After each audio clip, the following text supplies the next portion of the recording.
Welcome to the No Experience Podcast, where two dudes on the road to El Dorado are here to talk about anything and everything. I'm Ammar Al-Abdullah, and I'm joined, as always, by my beautiful co-host, Jared Hines, and today we are going to talk about Uncharted.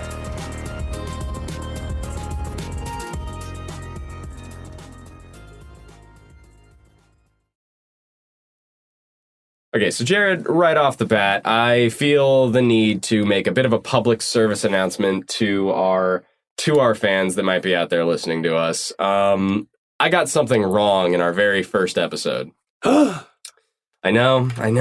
It's terrible to admit, but I, much like most people out there, am a human who is flawed, and I make mistakes sometimes. So, for anybody out there listening, in our first episode, we talked about manly shit, and I mentioned that one of my favorite things to do as a man is sit on the couch with my hand down my pants. Little did I know that is apparently an established thing with a term dedicated to it. It's called the Al Bundy, which is a terribly out-of-date reference for a very old sitcom. Courtesy of my mother, I got that advice, so I'm sorry to anybody who's a big fan of an old 80s or 90s sitcom called Married with Children. I will promise to not fuck that up in the future. You fucking better. I know. So, Jared, what do you think of Uncharted? Fuck do you mean that? What do I think about Uncharted? You wanted to talk about Uncharted. Why is it significant? Why should I care? Why is Uncharted significant? I suppose that's a fair question. I don't know that it's significant per se. I think it is a very awesome series of video games based on, the classic Indiana Jones type adventure tropes that we've come to know and love as consumers of popular media. Yeah, that's fair. Goodbye, everybody. Yeah, later. Roll the credits, end of episode. Thanks for listening, guys. Follow us on Facebook, Twitch. But no, so I love Uncharted. I always have. It is one of my favorite series of video games ever made. For the uninitiated, Uncharted is a series of PlayStation exclusive video games that were released by Naughty Dog, formerly of the Crash Bandicoot and Jak and Daxter series, but more recently well known for their work on Uncharted and The Last of Us. And it's a treasure hunt story. It follows the life of an intrepid treasure hunter named Nathan Drake and his various exploration of lost cities and the destruction thereof. Basically, he's the worst thing to ever happen to archaeology since the Library of Alexandria burned to the ground. Yep. Spoiler warnings, by the way. If you haven't played the Uncharted games in the first place and you plan to. Oh, yeah, they pretty much all end with a city being destroyed. If it ain't broke, don't fix it, right? If it ain't broke, break it. Yeah, if it's not currently broken, an ancient lost city, go ahead and break it. Just blow that shit up. Leave it a pile of ash and cinder. Just fun times. So I mainly wanted to talk about Uncharted because I think that it is a representation of all of the things that I like the most in not just video games, but in popular media. I won't lie to you, Jared. I'm an easily impressed individual. I got pretty bad ADHD, and so the things that I tend to like the most are things that got a lot of shiny shit and pizzazz, and Uncharted kind of has that in spades. Shiny shit is that's the whole fucking ball game. It's about guys chasing shiny shit. And it also, has like this great sense of spectacle to it, which I'm very susceptible to that. Like, you put a guy like on top of a train shooting bad dudes, and I'm there, super susceptible to it. That's one of my favorite things in the world. So it appeals to my most base level monkey brain. So I'm curious, you've played Uncharted. You've played all of them, I think. Most of them. So I reckon you probably have an opinion as well. So do you like the game? Do you like that series? I do. I think we relate on the whole monkey brain shit. We're both ADHD. This podcast was a terrible idea, but we are really bad at making podcasts. We're just really bad. Yeah, we're just really bad in general. I read a meme the other day that said like ADHD is basically being very good at stuff that you're interested in, but very bad at everything that helps you survive. Yeah, and then you lose interest in that thing, and then you just stop. Yeah, such is the burden that we carry in this life of ours. This is the way. Yeah, so I do like the Uncharted games. I played 1 through 4. I didn't play the like side story ones. Yeah, like the PSP ones and shit like that. Yeah, but the main 4 I have.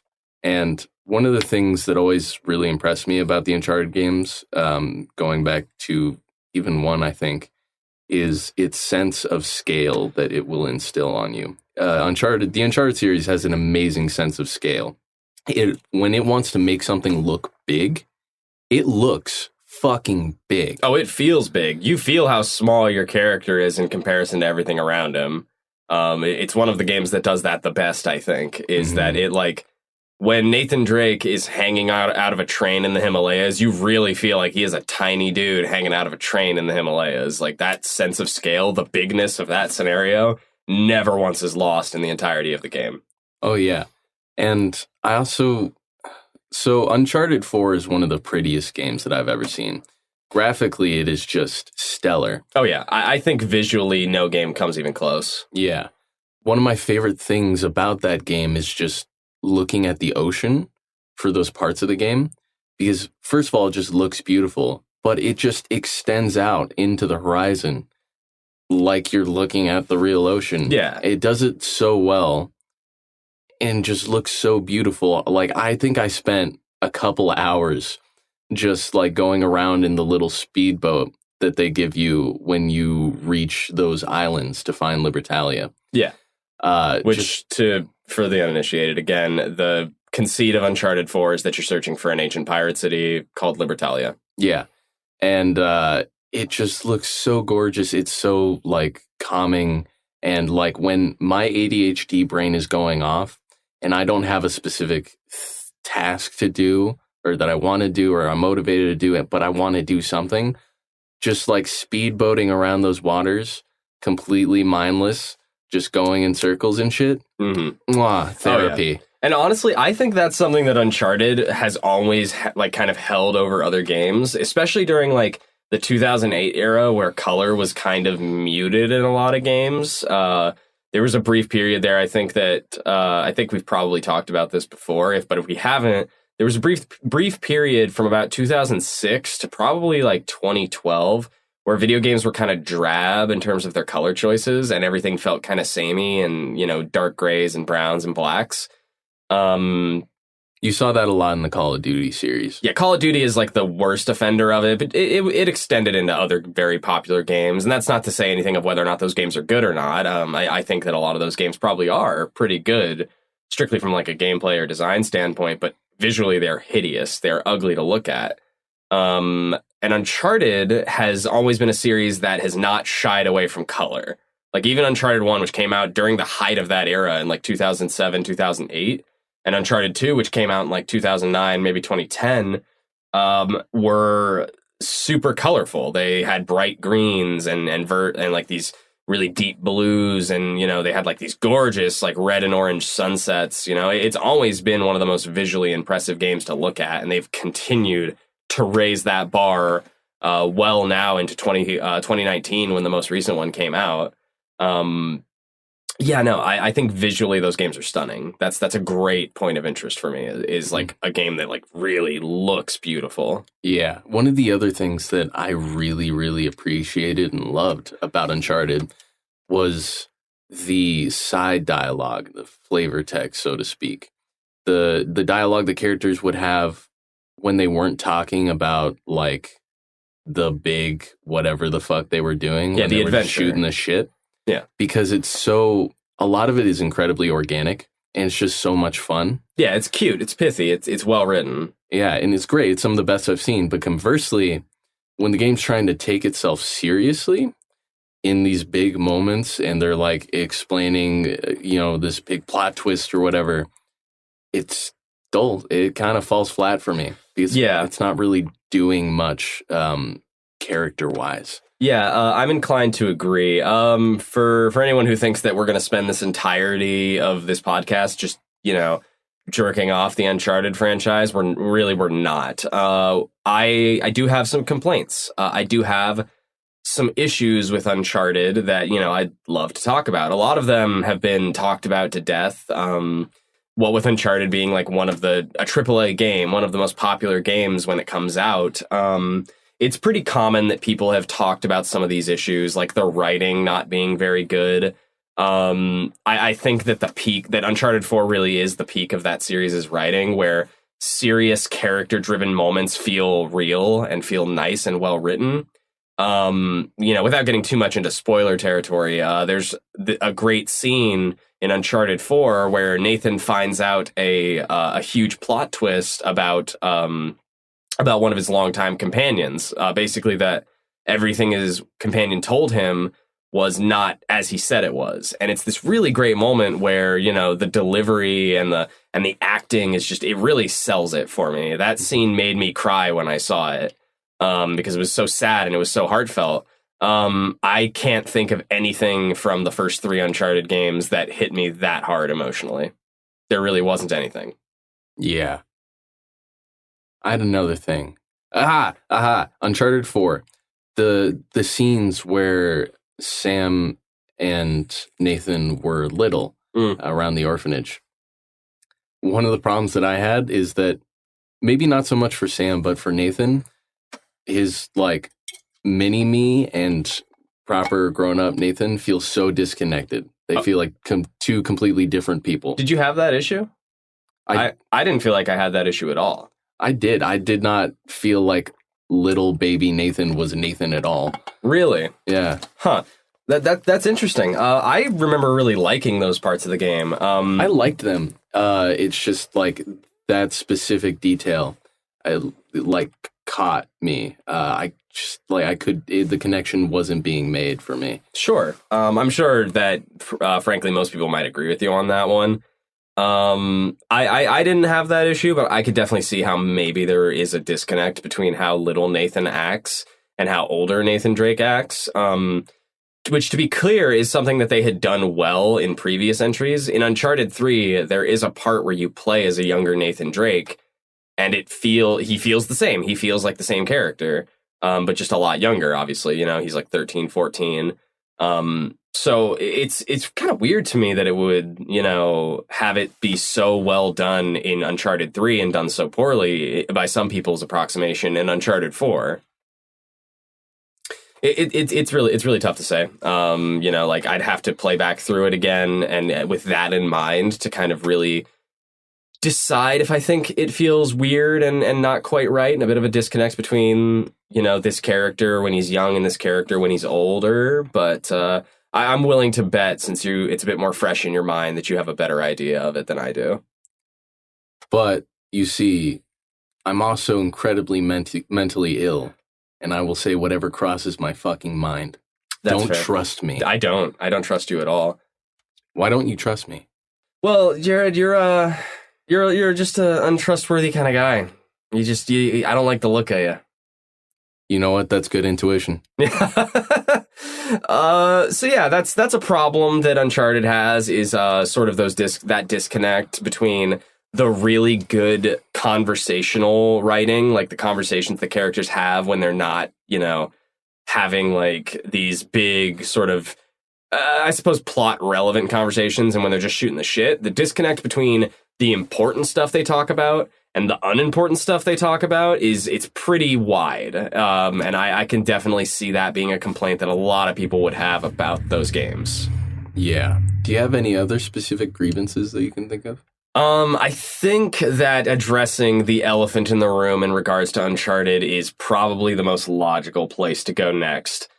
Uncharted is probably the worst example of a game that participates in a narrative problem called ludonarrative dissonance. A lot of people have talked about this. We'll cover it a bit more in depth on another podcast, but in short, ludonarrative dissonance is where there's a disconnect between what you do in the game and what the character does in like cutscenes, like in the story. So Nathan Drake always, as a character, talks about, not liking to kill, how he's empathetic to other people and shit like that. And then in gameplay, you're gunning down like hundreds of fucking people.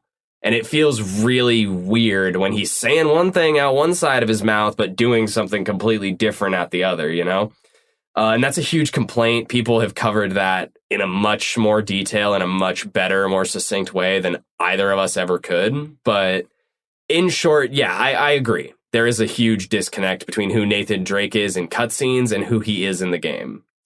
Yeah, what is interesting, though, is that Naughty Dog kind of took that in stride. They have a specific achievement called Ludonarrative Dissonance that you can get from killing, what was it, 1,000 enemies? Yeah, if you kill 1,000 enemies in Uncharted 4, you get an achievement called Ludonarrative Dissonance. Which is because people have for years been making that complaint about Nathan Drake as a character. And so Naughty Dog really kind of took the piss a little bit. And like, we're going to make a fucking joke out of this because, we don't agree necessarily. I don't know that was their motivation. I'm not trying to ascribe motive to Naughty Dog there. But it seems like maybe a little reductive. Maybe like they really were like, yeah, our character is ludonarratively dissonant and we don't give a shit.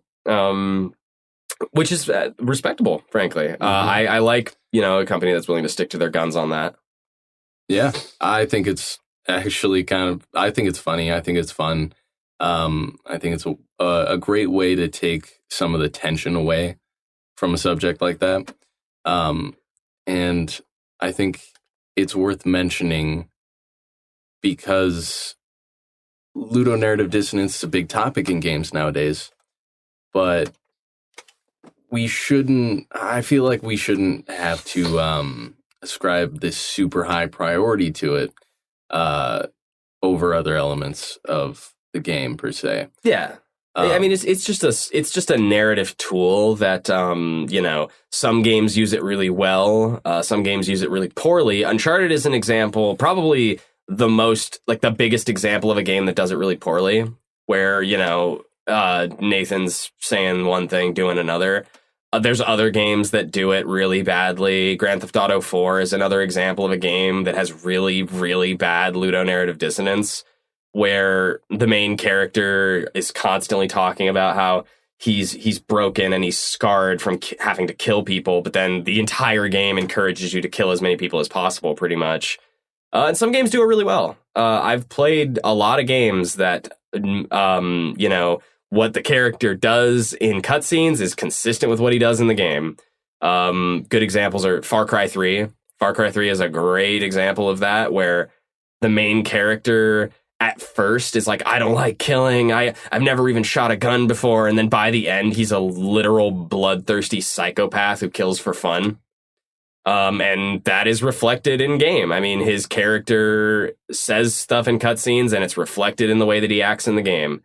Another good example, though I hesitate to really call this a good example because it's very narrative light, is Doom, the new Doom games, where the main character, I think his name's like Doomslayer or some shit like that. We always just called him the Doom guy growing up, but he is a demon killing badass. He will, if it means killing demons, he'll shoot a hole in the moon. Like, he doesn't care. He never even says anything. He's really a silent protagonist for most intents and purposes. And, shit, man, as much as the narrative is light in that game, he's consistent. He kills demons and he doesn't take shit from anybody. And that's how he acts in game. It's consistent, if nothing else. Consistent, simple. Yeah. Which is not a bad thing. Simplicity in video games is frankly something that's been lost a little bit. Yeah, for real. AAA games keep trying to bring this new level in a very corporate way. Yeah. And it ends up making a lot of games super messy and just way too much that they're trying to do at once. Yeah, here's the thing. I think that video games on their own are a legitimate art form. A lot of, there's a huge debate that has been raging and probably will continue to rage for years from now about whether or not video games can be considered art. You guys know my opinion about that. Art doesn't denote quality. It's anything that can communicate an idea. But video games have not, in terms of being their own legitimate art form, have not shrugged off the influence of movies on them. So a lot of video games, AAA ones that really want to tell great, heartfelt, well-written stories are trying way too hard to be like movies. And, I'm not the first person to make that complaint. I definitely won't be the last, but that is probably the major problem, is that they haven't shrugged off the influence that movies have had on them. So you see a lot of AAA games that don't want to do anything unique with the idea of interactivity as a means to communicate themes and ideas, and would rather just have fun gameplay punctuated by a movie. I'm going to travel back to Uncharted now.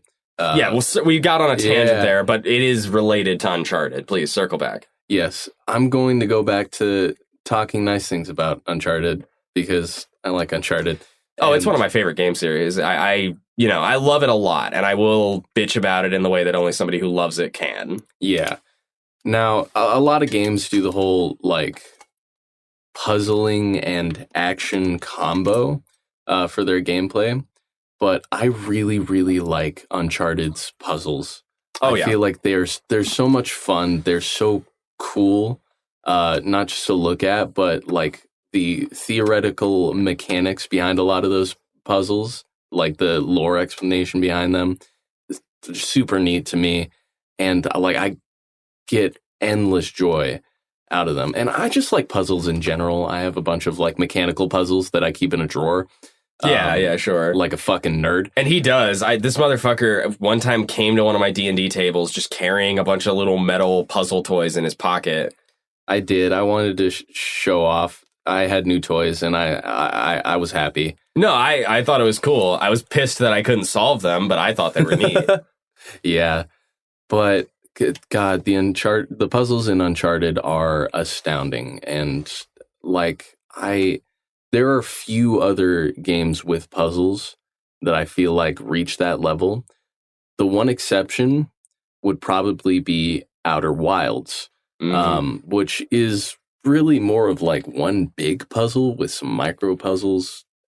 It's like a big puzzle made out of a shit ton of micro puzzles. Yeah, it's a puzzle game is the thing. I think what you're really driving at here, and it's something that I agree with, is that especially AAA action games have struggled for a very, very long time to have puzzles that feel real and weighty and relevant, right? Like, because it's not the base of the gameplay, right? Like, the base of gameplay in Uncharted is shooting bad guys and looting treasure. Like, that's the main crux of the gameplay. And so puzzles have never seemed really important, but Uncharted is as much a game about shooting bad guys as it is about being a treasure hunter. You're Indiana Jones, and Indiana Jones solve puzzles all the fucking time. That's a part of the genre, right? And so Uncharted does it better than other games, especially like AAA games, like shooters especially. It does its puzzles really well. I don't think it's like the first game to have really good, well-done puzzles. You see it a lot in RPGs. Legend of Zelda, obviously, is the example a lot of people point to, where it's like, oh, the puzzle design is really fucking cool here, and it's right? When I played Breath of the Wild, I was like, it had some of like the greatest puzzles I had ever seen. But other companies have had a really big struggle with trying to make those feel like, like brain teasers, challenging. Because for a lot of those games, they're all gimmicky, right? They serve no lore purpose. They're just sort of thrown in there as a new obstacle to freshen it up, and they don't know what the fuck they're doing. Yeah, but Naughty Dog clearly seems to understand how to design a good puzzle, and I am deeply grateful to them for that, because solving puzzles, to me, one of the most fun things you can do in a video game. Oh, for sure. I mean, puzzles in general are just one of the most fun things you can do, but you know what? Hot take. Yeah, the hottest of takes, yes. Yeah. Quite hot take. Hot to the touch, steaming, scalding, hot take. Yes, very good. So I mean, I agree. I think that's, a good thing that Uncharted does better than a lot of its contemporaries is modern day puzzle design. It even in a lot of ways eclipsed a lot of the older Zelda games, which are sort of the things that people point to when it comes to doing good puzzles. Then Breath of the Wild came out, and it has the best puzzles of any game, basically. Breath of the Wild puzzles feel really fucking cool and really fun and great when you solve them. But I don't mind Uncharted's puzzles. I think that it has beaten out most other shooters by having puzzles that feel good. Mm-hmm. I'm also kind of a fan of its combat too, but not because it's doing anything particularly special. Quite the opposite. it keeps it very simple and straightforward. It's very compact. It's very stable and solid. Yeah, it's a cover shooter. Yeah. Yeah. And I like that a lot. It doesn't try to introduce a whole lot that is new, complicated, quirky, or anything like that. It keeps it simple and straight to the point. Because ultimately, despite how much combat and slaughtering there are in these games, that's not at all what these games are about. Not really, no. Yeah, I like that Uncharted keeps its focus. I agree. And frankly, I'm of the opinion that it keeps it simple without being basic. Like a game series that a lot of people seem to love, but that I could never stand was Gears of War. And it's dead now. Gears of War hasn't released a relevant game in like over a decade, pretty much, I think. And I never liked the gameplay because I was like, yeah, I mean, it's a cover shooter like Uncharted, but it's not fun. It's basic, you know? It's like every single combat boils down to duck behind the cover, shoot guys as they pop their heads out, run to the next cover, shoot more guys as their head pops out. Chainsaw, motherfucker.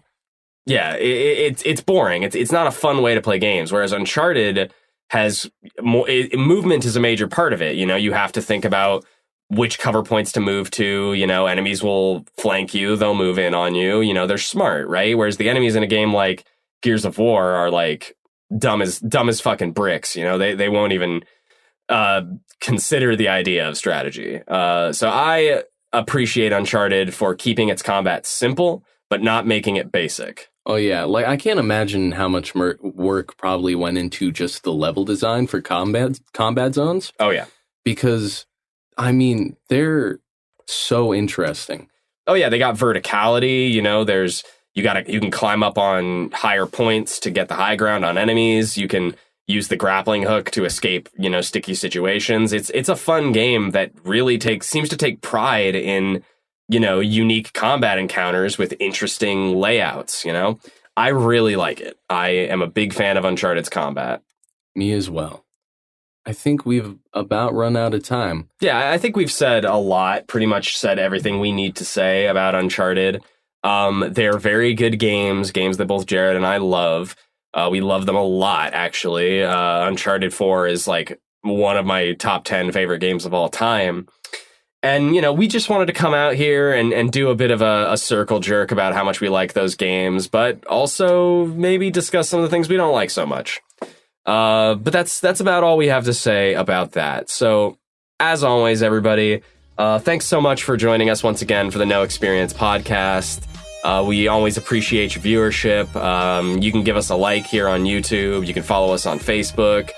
You can follow me on Twitter at the Dongan Man for more promotion of our podcast. And if you like what you heard, give us a subscription. You know, give us a subscribe. You know, give us a little sus. You know, a little sussy baka action. Yeah.